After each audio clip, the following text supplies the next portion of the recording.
What's up, everybody? I'm Scott from 6 and 20. And I'm Tyler from 6 and 20. And we just like to thank you all for the incredible response we've had on our YouTube channel. We've gotten over 1,000 views, and as promised, we are going to give you a quick Q&A, some questions that have been submitted by our listeners and fans. So before that, though, we'd like to give you an update about what the band's been doing in the past few months. And I think Tyler would like to say some things about the new album. Go ahead, sir. Well, you know, we've been working on some new songs, and we're currently tweaking a few of them. We actually might be doing some new tunings with some of them, so wait and listen for that. But we're also just got through writing 2 songs, and that's a total of 12 that we have so far to pick from. We don't know if they're all going to be on the album or not yet. We're still kind of tweaking everything, but that's kind of where we're at as far as the new album. The next thing we want to talk to you guys about is some of the video submissions that we're going to be doing. Seeing as how you guys are enjoying us posting stuff on the channel, we've come up with some good ideas as far as, well, we hope they're good ideas, and we hope that you think they're good. Some things that we think you might be interested in. One of them is we want to do a series of Meet the Band videos where we go in depth into each band member, talk about more of their personal life, how they got involved with music, things like that. And we also want to do, and Tyler, I think this is going to be the most complicated video for you, is the rig videos for each member of the band. I got a lot of stuff on mine. I don't know how we're going to fit that. It's especially, you know, how everything works together. It's mind-boggling. It is. But we're going to take each member of the band, do the guitars that they play, bass, drums, whatever, go through the whole setup, reasons why we pick the particular things that we do, even give you a test of like what we, you know, how we get our tones and things like that. But what you guys are really here for is the Q&A session. So let's get to that and let's hit some questions. Question 1. Question number 1 comes to an anonymous poster on our Reverb Nation site, and they say, what made you guys get together and start playing? Well, it's good that it's you and I that's here answering this, because that kind of started with go ahead. Yeah. Oh, yeah, pretty much. I guess we kind of played in the same area in Anderson in different bands, and through various lineup changes and everything, Scott came to play with me and Dean, who Dean was in the band with me at the time after some lineup changes, and then a year or so later, Harold got into the mix, and then followed by Brad not too long ago. I believe he's been in the band for 6 months now, 8 months, something like that. That sounds about right. Somewhere around there. Yeah. So that's pretty much how everything came about. Jamming in the same scene and started jamming with each other. And it all worked out rather well. I'd like to think. And now on to Question 2. our next question. Comes from Justin Porter from Shelby, North Carolina, and this came to us via Facebook. Now he's got several questions, and they're to each member of the band. We're going to go more in depth into these when we do our Meet the Band video series that's going to be coming up soon. Absolutely. So be patient, and Justin, you will get all the answers you seek when those videos are uploaded. Right now, we'll just give you a quick overview as to what you're asking here. Justin asks, what got you started in music? Who are your influences? And if you could perform with any band or artist on stage, what would it be? Let's start with what got me started in music. Mid-'80s, I heard Metallica's song Disposable Heroes. Couldn't believe that a human being was playing that on guitar. And I said, that's what I want to do. So that right there is what got me started playing guitar. Yours is a lot shorter than mine. I've pretty much been singing my whole life. My mom got me started in church when I was real young, and I did the chorus thing for a long time. I actually didn't get into the band thing until after high school, so I've been doing that for a few years now. But that's pretty much where I got my start, came out of the womb singing, I guess. The doctor had to shut me up. Second part of the question is, what or who are your influences? Early Metallica for me. Helmet is a huge influence on my playing. Prong. Anybody that's got a really cool ambient textured sound, David Gilmour from Pink Floyd or Adam Jones from Tool. Tosin Abasi from Animals as Leaders here lately has come up with some incredible sounds that just inspire me. Ridiculous. Yes, ridiculous. Your influences? My influences definitely the grunge era, the 90s, Alice in Chains, the Seattle movement, and also Tool and the Deftones. Definitely Chino and Maynard are big influences, as well as the classic rock, and even like Motown and all that, the R&B in the 70s and the 80s as well. My grandma took care of me when I was a kid, and that's what I grew up listening to. So that still holds near and dear to my heart as well. So but that's mostly where I get most of my influence from.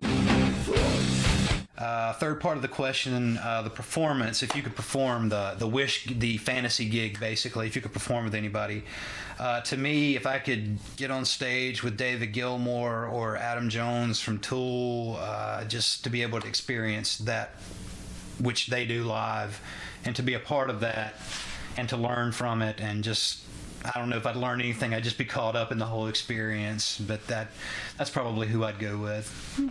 That's not a bad choice, man. Thank you. I definitely go Tool as well. Maynard, just he's awesome in everything that he puts his hands on. So I respect him tremendously. Not only a vocalist, but just a musician. Period. He's just a bad mofo. But Chino also. I mean, if the Deftones and Tool ever did a tour, I would like to be on that tour. That would be like the end all be all. I could die tomorrow and be happy. So many strings on stage. Yes, so many strings on stage. Question 3. Question number 3 comes to us from Scott Wilson. Wow, Scott Scarecrow Wilson from Farwell, Michigan, who we actually got to meet last year when we were on tour. Scott, we love you, man. You guys have been a huge supporter of the band, and keep it up and stay in touch with us. Yes, sir. Let's get to his question. How about the balance of everyday lives meets? Let me try that again. How about the balance of everyday lives outside of the music and finding time to rehearse? And also, what music are we digging outside of our own stuff? I know all of us have jobs pretty much. I work full time. Tyler works sporadically, Howard. Tyler, you never know. Scheduling rehearsal definitely becomes an issue. We have 2 guys that live outside of probably about an hour and a half away now. So rehearsal definitely becomes an issue. A lot of times we have to practice at home.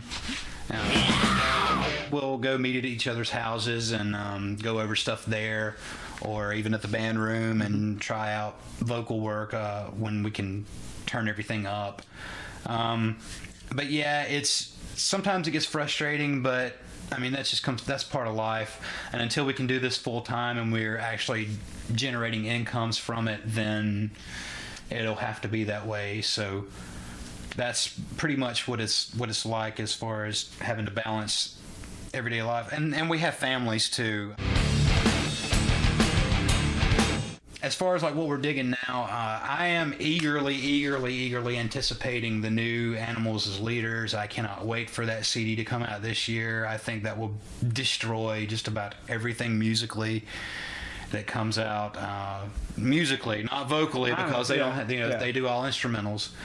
And actually, the newest Alice in Chains, I'm digging it. The new Filter, the new Rob Zombie's actually pretty good too. I haven't got a chance to listen to that.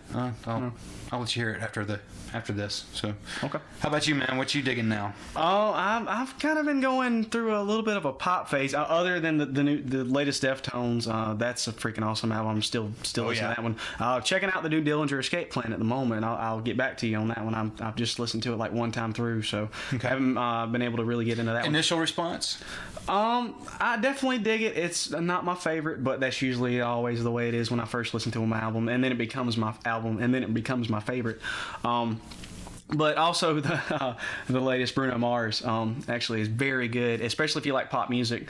Anything kind of 70s Michael Jackson style thing, very rhythmic and all that stuff. So that's I don't know if you call that a guilty pleasure right now, but I'm not guilty about it. So I guess you wouldn't call it a guilty pleasure. My opinion, brother, is that if you don't listen to lots of different things, then you become stagnant, especially in your writing. Absolutely. You got to keep it interesting. I have lots of interest in music outside of just metal.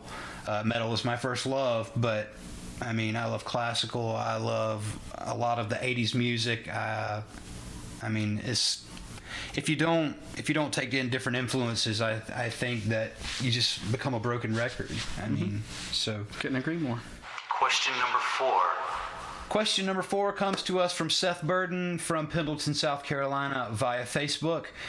When writing an album, what is more important, diversity or consistency? And that is a brilliant question, sir. And my opinion, I will respond with this.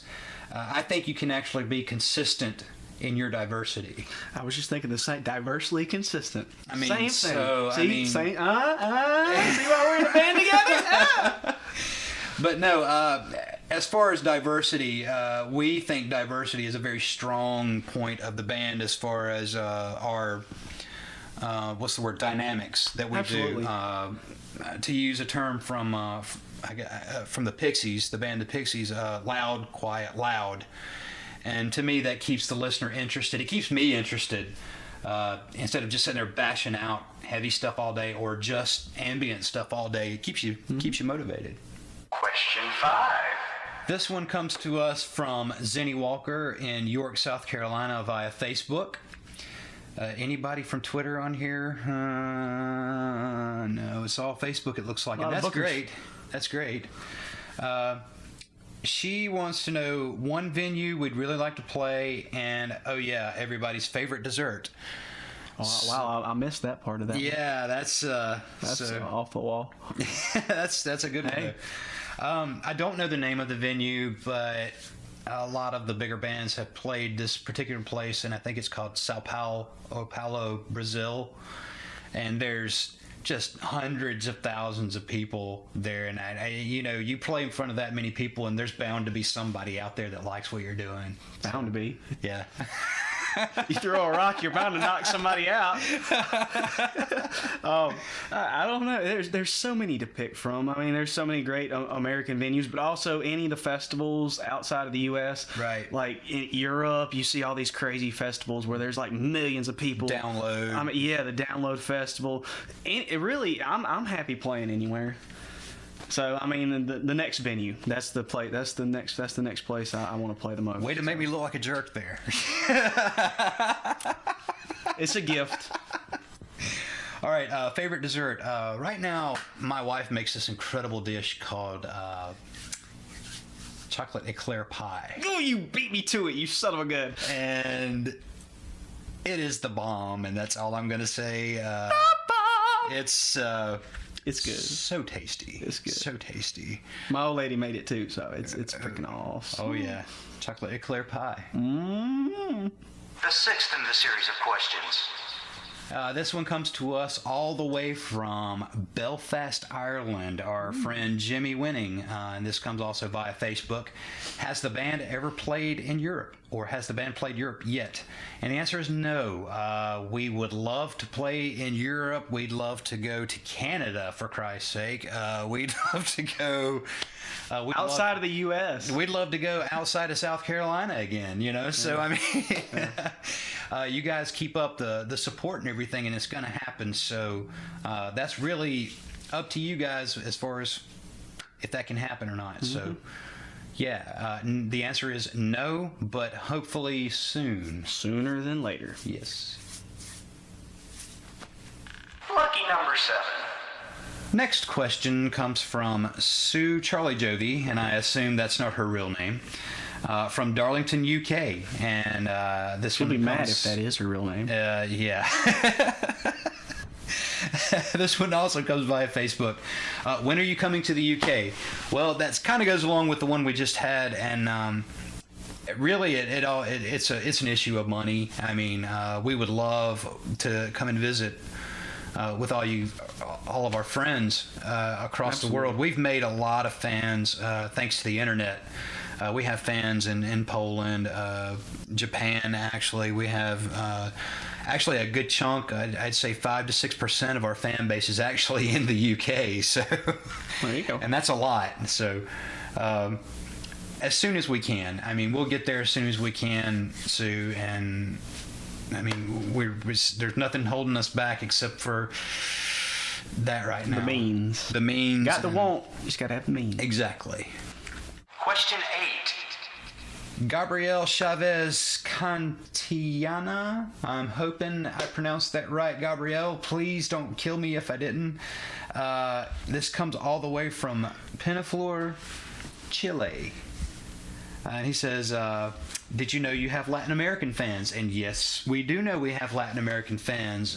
You and Mateus. Mateus, yes. Mateus, our two brothers in Chile that have really helped promote us down there. Thank you guys. We really Yes, appreciate that. Very much, very much. And I think Mateus is actually in a band called Bloody Excitation, if I'm not mistaken. I believe so. I know I'm friends with both of them on Facebook, so. Very cool guys. Anytime we post something, they're more than willing to share it with their friends. And we even sent Gabrielle a little package for his birthday. Yep. Just in gratitude for what he's done for us. What all did we send him? Oh, well, we got some swag in there. CDs, T-shirt, stickers, all that good stuff. So. And the picture that he posted was that was absolutely awesome, man. priceless. Like the day he got it, man. That's cool. That's very cool. So yes, we also have some fans in Mexico, also in other places in South America. We do have some Brazilian fans. Argentina, I know we have some followers in Twitter and from Argentina. Excuse me. And we have fans all over, and we can't wait, seriously, to get to meet and hang out with everybody. Number 9. This next one comes to us from Keith Glenn of Anderson, South Carolina. And Keith asks, I think this one's directed towards me. I believe so. Why didn't you take me to the 1992 Lollapalooza? Well, Keith, 2 reasons. Number 1, you're a guy. Number 2, I couldn't afford it. And last but not least, question 10. Our final question comes to us from the maestro himself, Anthony Davison, a good friend and supporter of ours from Darlington, UK. Anthony has his own channel here on YouTube. Check out the link. We'll put it in the description below. So click and look at all of his amazing videos. He's worth it. Subscribe. Anthony, we can't say enough good stuff about you, and yet you send us these amazing questions. His first one, provocative. Yeah, Tyler, your opinion on at what point does bread become toast? Well, for me, bread becomes toast usually when it becomes too stale to eat without toasting it. And that's usually when bread becomes toast for me. See, I just would have said when it becomes drunk. Leave it for him to be the one with the mind in the gutter. And this second part to this, are you a sponge or a stone?